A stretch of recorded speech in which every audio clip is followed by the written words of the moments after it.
Ah, Não sim, vai vamos esquecer lá, dessa vamos- porra É te que mata. a gente tocou no caso da rainha no Império da Inglaterra, né? Mas tem alguma coisa mais pessoal do Di com a Rainha Sim. Elizabeth?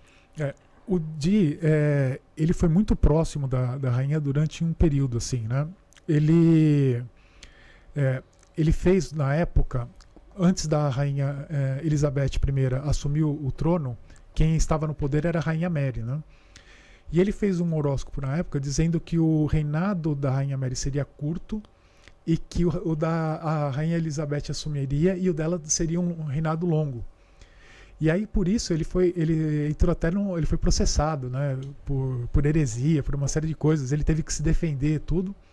Mas essa previsão que ele fez foi o que aconteceu, né? A rainha Mary ficou por um período muito curto, ela acabou falecendo e a rainha Elizabeth assumiu.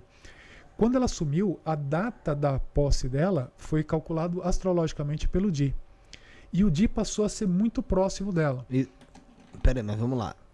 O Di viveu no século XVI. Isso. Você tá falando da Rainha Elizabeth a primeira. Primeira, isso. A rainha Ah, Elizabeth tá, porque a I. segunda durou tanto tempo que pode ser que tenha vindo de lá. Tem vindo de lá. Pode ser que ela- Não, era filha dessa aqui. Mas então, ele foi muito próximo dela. Então tem a história que o Di, ele chegou a... Ele foi conselheiro dela.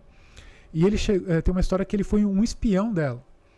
Então, como ele viajava para a Europa, tem um autor que... esqueci o nome dele, acho que é Philip Gardner.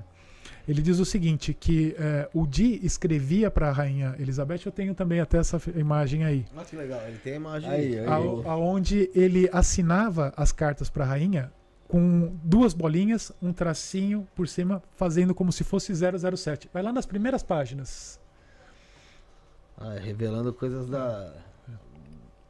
Império Britânico. Isso, vai lá para as primeiras. The Crow. Aí tá o Di, aqui, ó, aí, ó. Ele assinava as cartas para a rainha com essa assinatura. 007. Então, Verdade.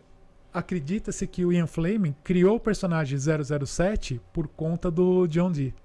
Porra, vai sabendo, né? Tem tudo pra ser, né? E dizem que as cartas que ela fazia para ele, ela assinava como M, que é a chefe do 007. É verdade. Uhum. Putz, meu. Então fechou.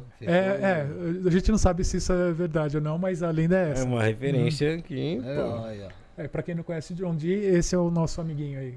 Tem a foto dele melhor Tem aí, no ô, primeiro Rick. slide, No você tem o primeiro. Dee. Ele vai pôr lá. Aí, Ó, ó. esse é o John Dee. E aí, se você descer, tem a foto do Edward Kelly também, Que era o vidente. que era o dele. vidente dele, o principal vidente dele. Descendo. Ó, esse aí é o Kelly. Porra. Podia trocar a esposa que não ia mudar muita coisa, não. Não parece mesmo. O Kelly o Kelly, quando conheceu. O Dee tinha 56 anos, se eu não me engano, quando ele conheceu o Kelly, e o Kelly tinha 28. Basicamente, ele tem o dobro da idade do